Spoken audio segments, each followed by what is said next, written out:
সংসদে ইসলাম প্রতিষ্ঠার জন্য রেডি আছেন তো ইনশাআল্লাহ?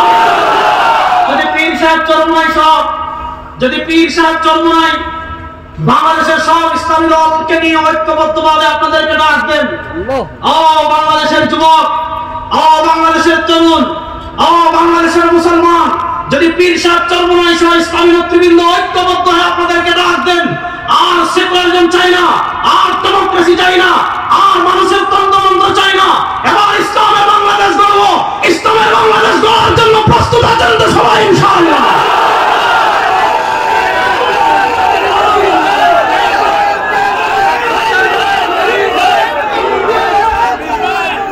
বসেন বসেন। তাহলে বোঝা গেল এই দীর্ঘ আলোচনা থেকে আমরা বুঝলাম ইসলাম শুধু ঘরে থাকার জন্য আসে। বলেন, ইসলাম শুধু ঘরে থাকার জন্য আসে? বিচার ব্যবস্থা ইসলামের প্রয়োজন আছে না নাই? এখন বিচার ব্যবস্থা ইসলাম যদি আপনি নিতে চান, তারা হ্যাঁ শুধু শুনেন, মানে আমি যেমন আপনাদেরকে বলছি, আমার মা বোনদেরকেও বলে যাচ্ছি, আপনারা যদি ইসলামের জন্য ঐক্যবদ্ধ হয়ে যান, আপনারা যদি বলেন এই বাংলাদেশের নারীদের নিরাপত্তা, গত 52 বছর যারা শাসন করেছে নারীদের নিরাপত্তা দিতে পারে নাই। আমরা দেখেছি নদীতে নারীর লাশ পাওয়া যায়, আমরা দেখেছি খালে নারীর লাশ পাওয়া যায়, আমরা দেখেছি বিভিন্ন অভিযান ছুটে নারীদের লাশ পাওয়া যায়। আর ইসলাম যে পরিমাণ নারীদের অধিকার এবং নিরাপত্তা দিয়েছে, পৃথিবীর কোন আদর্শ ততটা নিরাপত্তা দিতে পারে?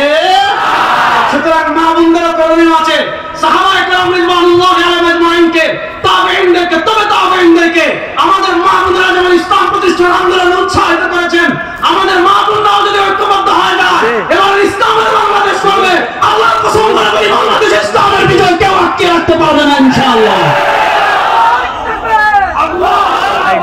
ইসলামের বিজয় আপনি একটু আপনার কিটা লাগে না?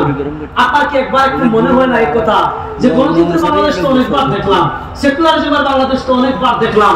আমাদের মরহুম পীর সাহেব চরমনাই রাহিমাহুল্লাহ বলে গিয়েছিলেন, শুধু নেতার পরিবর্তন নয়, ও বাংলাদেশের মুসলমান, নেতার পরিবর্তন তো একবার হয় নাই, ক্ষমতার পরিবর্তন তো একবার হয় নাই, চেয়ারের পরিবর্তন তো একবার হয় নাই, সংস্কার তো একবার হয় নাই, নেতা অনেক পরিবর্তন হয়েছে, ক্ষমতা অনেকবার পাল্টেছে, চেয়ার অনেকবার পাল্টেছে, চুরি বন্ধ হয় নাই, খুন বন্ধ হয় নাই, গুম বন্ধ হয় নাই, টাকা পাচার বন্ধ হয় নাই।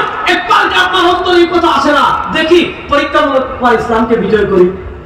আমি আপনাদের কাছে আল্লাহর নামের কসম করে বলে যাচ্ছি, আপনারা একবার ইসলামকে বাংলাদেশের ক্ষমতায় নেন, আপনারা একবার ইসলামের সংসদ প্রতিষ্ঠা করেন, যদি ইসলাম আপনাকে ন্যায় বিচার প্রতিষ্ঠা করতে না পারে, ইসলাম যদি খুন বন্ধ করতে না পারে, ইসলাম যদি গুম বন্ধ করতে না পারে, ইসলাম যদি চুরি বন্ধ করতে না পারে, ইসলাম যদি দুর্নীতি বন্ধ করতে না পারে, ইসলাম যদি ডাকাতি বন্ধ করতে না পারে, আল্লাহর নামের কসম করে বলছে আপনাদের সামনে আর জীবনে কথা বলবো না। ইসলাম ক্ষমতায় আসলে কি হবে এটা বোঝার জন্য তো আমাদের বেশি দূরে যাওয়ার দরকার নাই, আফগানিস্তানের দিকে থাকাইলেই হয়ে যায়। পৃথিবীর আর ভারত থেকে আমরা লড়াই নেই, কথা বলেন না। আপনার আওয়ামী লীগ বাগার 5 মাস হয়েছে, এগুলো আপনাদের ভয় যায় নাই? আর আফগানিস্তানের মুসলমান, এই চট্টগ্রামের সবুজ পাগড়িওয়ালারা বলে যাচ্ছি, আফগানিস্তানের কালো পাগড়িওয়ালারা যদি কালেমার পতাকা উড়াতে পারে, বাংলাদেশের সবুজ পাগড়িরা কালেমার পতাকা উড়ানোর জন্য প্রস্তুত আছে ইনশাআল্লাহ।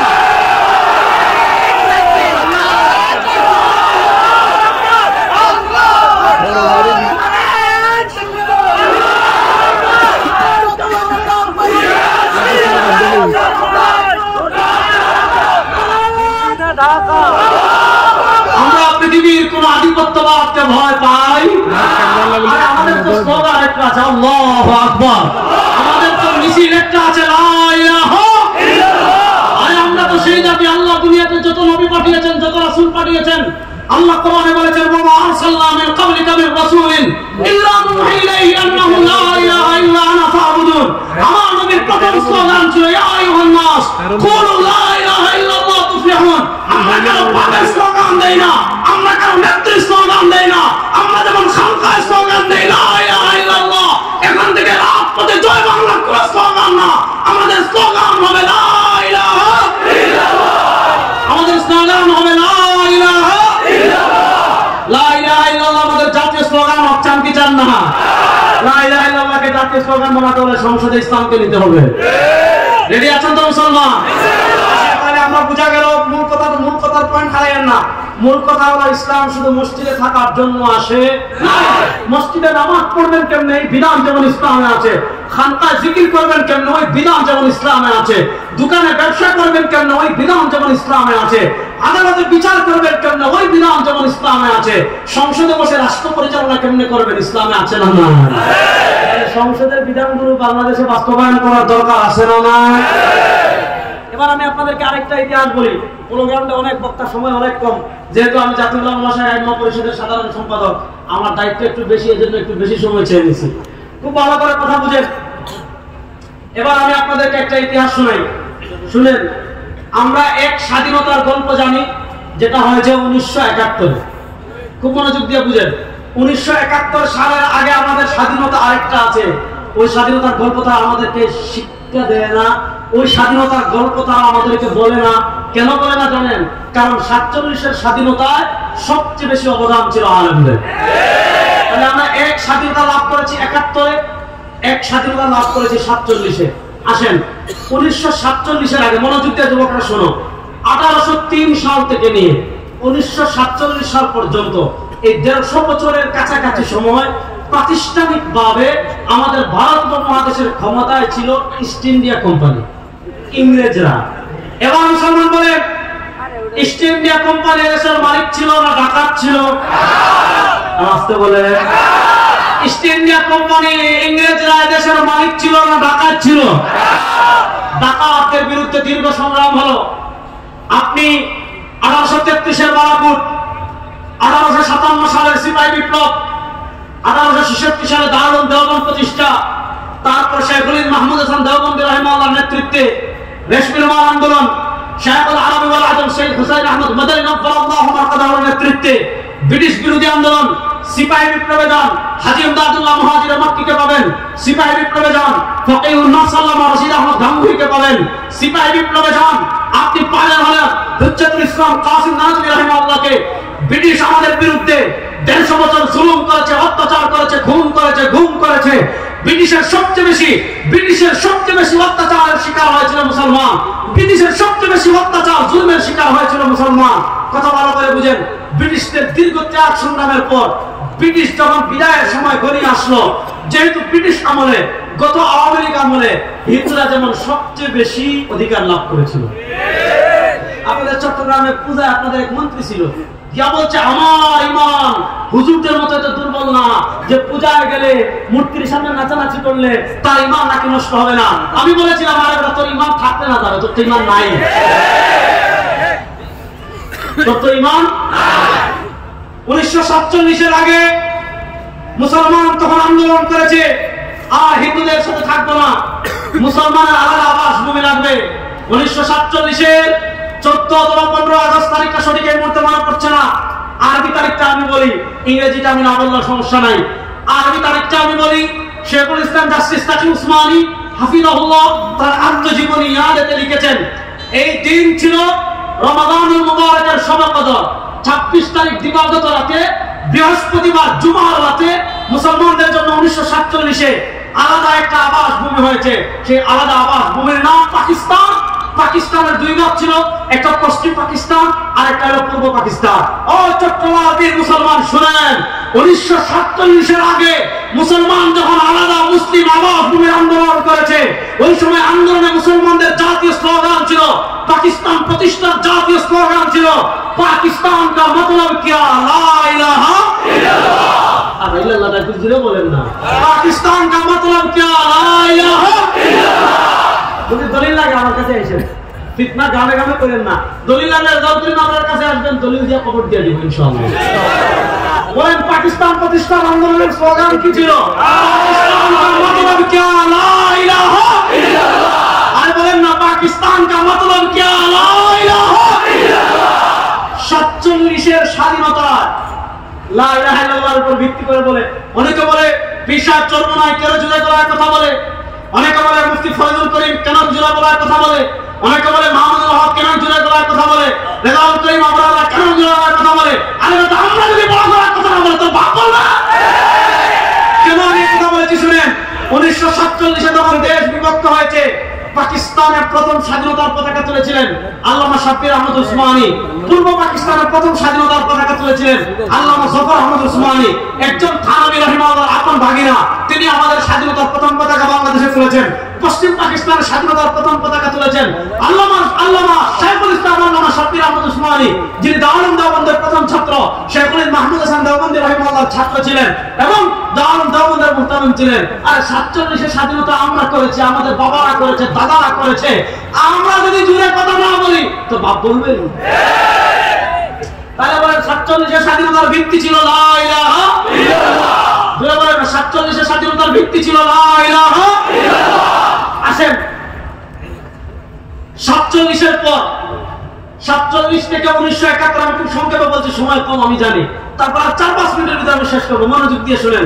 47 থেকে 1971, এই যে একটা সময়, ওই একটা সময় যে ভিত্তির উপর আমাদের দেশ স্বাধীন হয়েছিল, ওই ভিত্তির উপর স্বাধীনতা থাকে নাই। এখন দেখা যাচ্ছে পশ্চিম পাকিস্তান আমাদের উপর জুলুম করেছে। কেমন জুলুম করেছে? আমাদের এখানে ভালো কাগজ হয়েছে, তারা ওই কাগজ পশ্চিম পাকিস্তানে নিয়ে যায়, ওখান থেকে খারাপ কাগজ আমাদেরকে দেয়। এখানে ভালো ধান হয়েছে, ওইটা তারা ওখানে নিয়ে যায়, ওখান থেকে খারাপ ধান দেয়। আমাদেরকে চাকরির ক্ষেত্রে তারা বৈষম্য করে, আমাদের সাথে ইনসাফ করে না, নানাভাবে জুলুম করে।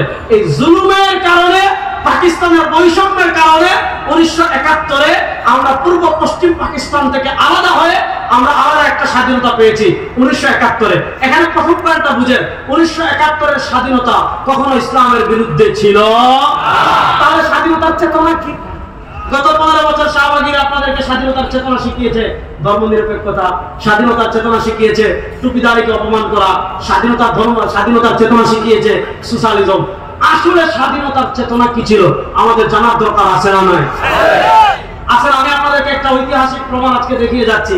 বাংলাদেশের সব শাহবাগী নাস্তিকদেরকে আমি এই পোলোগ্রাউন্ডের মাঠে চ্যালেঞ্জ দিয়ে যাচ্ছি, স্বাধীনতার চেতনা কি ছিল। দেখেন, আমাদের স্বাধীনতা যুদ্ধ শুরু হয়েছে 1971 সালের 26শে মার্চ। আমাদের স্বাধীনতা যুদ্ধ শুরু হয়েছে 1971-এর কোন মাস? 26শে মার্চ। 26শে মার্চ স্বাধীনতা যুদ্ধ শুরু হয়েছে।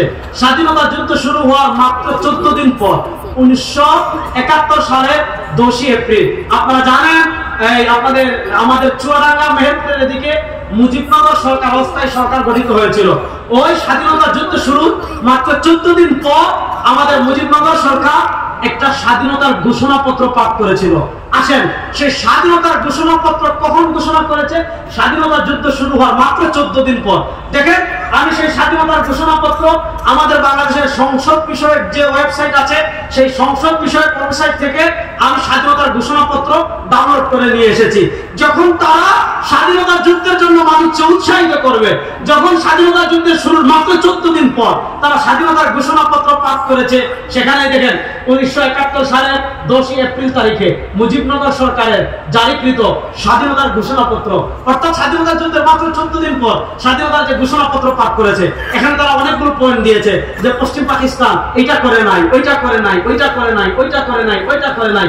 এরপরে এক পৃষ্ঠা বিভিন্ন দাবি দাবা পেশ করার পর সবগুলো তার পেশ করা যাবে না, সময় কম। এখানে এসে বলছে, যেহেতু আপনারা এটা মানেন না, এটা মানেন না, এটা মানেন না, এটা মানেন নাই, সেহেতু আমরা বাংলাদেশের নির্বাচিত প্রতিনিধিগণ, বাংলাদেশের সর্বোচ্চ ক্ষমতার অধিকারী জনগণ কর্তৃক আমাদিগকে প্রদত্ত ক্ষমতার মর্যাদা রক্ষার্থে নিজেদের সমন্বয়ে যথাযথভাবে একটি গণপরিষদ রূপে গঠন করিলাম এবং পারস্পরিক আলোচনা করিয়া এবং বাংলাদেশের জনগণের জন্য কান খাড়া করে শুনেন চট্টগ্রামের মুসলমান, মুক্তিযুদ্ধের চেতনা কি, স্বাধীনতার যুদ্ধের চেতনা কি। যখন স্বাধীনতা যুদ্ধ শুরু হয়েছে তখন বলছে স্বাধীনতা যুদ্ধের চেতনা হলো বাংলাদেশের জনগণের জন্য সাম্য, মানবিক মর্যাদা ও সামাজিক সুবিচার নিশ্চিত করণার্থে সার্বভৌম গণপ্রজাতন্ত্র রূপে বাংলাদেশের প্রতিষ্ঠা ঘোষণা করিলাম। যখন মুক্তিযুদ্ধ চলে তখন বলেছে মুক্তিযুদ্ধের চেতনা হলো তিনটা, একটা হলো সাম্য, বলেন একটা হলো, আর জোরে বলেন না, বেগুন জোরে বল, একটা হলো, আরেকটা হলো মানবিক মর্যাদা, আরেকটা হলো মানবিক মর্যাদা, তারপর লিখেছে সামাজিক সুবিচার। যখন মুক্তিযুদ্ধ চলে তখন বলেছে তিনটা চেতনাকে সামনে রেখে যুদ্ধ করছি। একটা হলো স্বাধীনতার ঘোষণাপত্রে লিখেছে তিনটা চেতনাকে সামনে রেখে যুদ্ধ করছি, সাম্য, মানবিক মর্যাদা, সামাজিক ন্যায় বিচার। আসেন, আমরা 16 ডিসেম্বর স্বাধীন হইলাম। যুদ্ধ করার সময় বলে মুক্তিযুদ্ধের চেতনা তিনটা, একটা সাম্য, আরেকটা মানবিক মর্যাদা, আরেকটা সামাজিক সুবিচার। যুদ্ধ শেষ 1971 সালে 16 ডিসেম্বর আমরা স্বাধীন হলাম, স্বাধীনতার 1 বছর পর আমাদের সংবিধান লিখেছে ভারতে। কোথায় লিখেছে? ভারত। এই পয়েন্টটা প্রথম মাথায় রাখবেন, সংবিধান লিখেছে কোথায়? আসেন, যখন যুদ্ধ চলে তখন বলে সাম্য, মানবিক মর্যাদা, সামাজিক ন্যায় বিচার। যুদ্ধ শেষ হয়েছে, যুদ্ধের 1 বছর পর আমাদের সংবিধানের 1 নম্বর পৃষ্ঠায় আসেন মুক্তিযুদ্ধের চেতনা কি লিখে। আমরা অঙ্গীকার করিতেছি যে সকল মহান আদর্শ আমাদের বীর জনগণকে জাতীয় মুক্তি সংগ্রামে আত্মনিয়োগ ও বীর শহীদদিগকে প্রাণোৎসর্গ করিতে উদ্বুদ্ধ করিয়াছিল, জাতীয়তাবাদ, সমাজতন্ত্র, গণতন্ত্র ও ধর্মনিরপেক্ষতা সে সকল আদর্শ এই সংবিধানের মূলনীতি হইবে। দেখেন, যখন যুদ্ধ চলে তখন বলে 3টা, সাম্য, মানবিক মর্যাদা, সামাজিক ন্যায় বিচার। আর যুদ্ধ শেষ হওয়ার পর ভারতে গিয়ে দেখে আমাদের মুক্তিযুদ্ধের চেতনা নাকি সমাজতন্ত্রবাদ। সমাজতন্ত্রবাদ বুঝছেন? সমাজতন্ত্রবাদকে ইংরেজিতে বলে সোশ্যালিজম। সোশ্যালিজম মানে কি? ব্যক্তি মালিকানা কোনো জিনিস নাই। আপনি চাকরি করে টাকা কামাচ্ছেন, এই টাকার মালিক হবে রাষ্ট্র। আপনি প্রবাসে টাকা কামাচ্ছেন, এই টাকার মালিক হবে রাষ্ট্র। আপনি জমি কিনেছেন, আপনার মালিকানা না, আপনার জমিনের মালিক রাষ্ট্র। আপনি টাকা কামাচ্ছেন, আপনার টাকার মালিক রাষ্ট্র, আপনার ব্যাংক ব্যালেন্সের নামে রাষ্ট্র। এই সোশ্যালিজম কোনো মানুষের আদর্শ হতে পারে না, এটা জানোয়ারদের মত করতে আদর্শ। এই আদর্শ আর বাংলাদেশে চলবে না ইনশাআল্লাহ। 1 নম্বর লিখেছে মুক্তিযুদ্ধের আদর্শ সোশ্যালিজম। তারপরে আরেকটা লিখেছে ধর্মনিরপেক্ষতা। ওই ধর্মনিরপেক্ষতা মানে এতক্ষণ আমি বুঝালাম, রাষ্ট্রের কোনো ধর্ম লাগবে না, অর্থনীতির ধর্ম লাগবে না, বিচার ব্যবস্থায় ধর্ম লাগবে না, সংবিধানে ধর্ম লাগবে না, সংসদে ধর্ম লাগবে না, ধর্ম থাকবে খানকায়, ধর্ম থাকবে মসজিদে, ধর্ম থাকবে মাজারে। প্রশ্ন হলো ভাই, এই যে তুমি লেখলা যে ধর্মনিরপেক্ষতার জন্য আমার ভাইরা যুদ্ধ করেছে, যখন স্বাধীনতার যুদ্ধ ঘোষণাপত্র পাঠ করেছিল, ধর্মনিরপেক্ষতা কোথায় ছিল? সুতরাং ধর্মনিরপেক্ষতা মুক্তিযুদ্ধের চেতনা আমরা মানি না। ঠিক আছে বলে আপনারা ঠিক বললো, ঠিক বেঠিক বললো, ঠিক। আমাদের চেতনা একমাত্র ইসলাম, ইসলামের বাইরে কোন চেতনা আমরা মানি না। 92% মুসলমান কোন চেতনার বাইরে মানতে চায়। আসেন, তাহলে এই যে 92% মুসলমান, আপনারা অন্তর্বর্তীকালীন সরকার ক্ষমতায় এসেছেন, আপনারা সংবিধান সংশোধনের কথা বলছেন, সংস্কারের কথা বলছেন, আমরা কিভাবে কি করবেন সেটা ইসলামী আন্দোলন জানাবে। সেটা কি করবেন আমাদের ইসলামী আন্দোলন প্রাতিষ্ঠানিকভাবে জমা দিয়ে এসেছে, কিন্তু শেষ। আল্লামা ওবায়দুল্লাহ হামজা হাফিজাল্লাহ চলে আসছেন, যেখানে সূর্য উঠে যায় সেখানে আর মোমবাতির কোনো দাম নাই। আমাদের সূর্য চলে আসছেন, আমি আলোচনা শেষ করছি। আপনারা সংবিধান সংশোধন যা ইচ্ছা তা করেন, কিন্তু ধর্মনিরপেক্ষতাকে বাদ দিয়ে আল্লাহর উপর পূর্ণ আস্থা এবং বিশ্বাস আমাদের সংবিধানে আবার যুক্ত করতে হবে। এই দাবির সাথে আপনারা একমত আছেন না ইনশাআল্লাহ? আমরা ধর্মনিরপেক্ষতা আমাদের সংবিধানে আবার দেখতে চাই। শেষ কথা বলে যাচ্ছি, ছোট্ট একটা রিসালা দেখিয়ে যাই। এটা আজকে আর পড়লাম না, সামনে পড়বো। ভোটারের দায়িত্ব, ভোট সম্পর্কে শরীয়তের নির্দেশ, এই বই লিখেছেন আল্লামা শামসুল হক ফরিদপুরি রাহিমাহুল্লাহ। 52 বছর চোর, ডাকাত, বদমাশ, লাঠিয়াদের ভোট দিয়েছেন। যারা আপনার টাকা চুরি করেছে, আপনি মাথার গাম পায়ে ফেলে টাকা ব্যাংকে রেখেছেন, ব্যাংক লুটতরাজ করেছে। আপনি মাথার গাম পায়ে ফেলে টাকা কামিয়ে শেয়ার বাজারে রেখেছেন, শেয়ার বাজারে লুটতরাজ করেছে। ওই চোর, ডাকাত, চাঁদাবাজদের বাংলাদেশের মানুষ আর ক্ষমতায় দেখতে চায় না। পীর সাহেব চরমনাই সহ ইসলামের নেতৃবৃন্দ যদি আপনাদেরকে ঐক্যবদ্ধ রাখতেন, এবার ইসলামের বাংলাদেশ হবে। চট্টগ্রামের মুসলমান প্রস্তুত আছেন তো ইনশাআল্লাহ? আর কোন তন্ত্রমন্ত্র আমরা দেখতে চাই? আল্লাহ তাআলা ইসলামের বাংলাদেশ গড়ার জন্য ঘাম ঝরানোর তৌফিক আমাদেরকে দান করেন। ইসলামী আন্দোলনের নেতা কর্মীরা প্রস্তুত আছেন তো ইনশাআল্লাহ?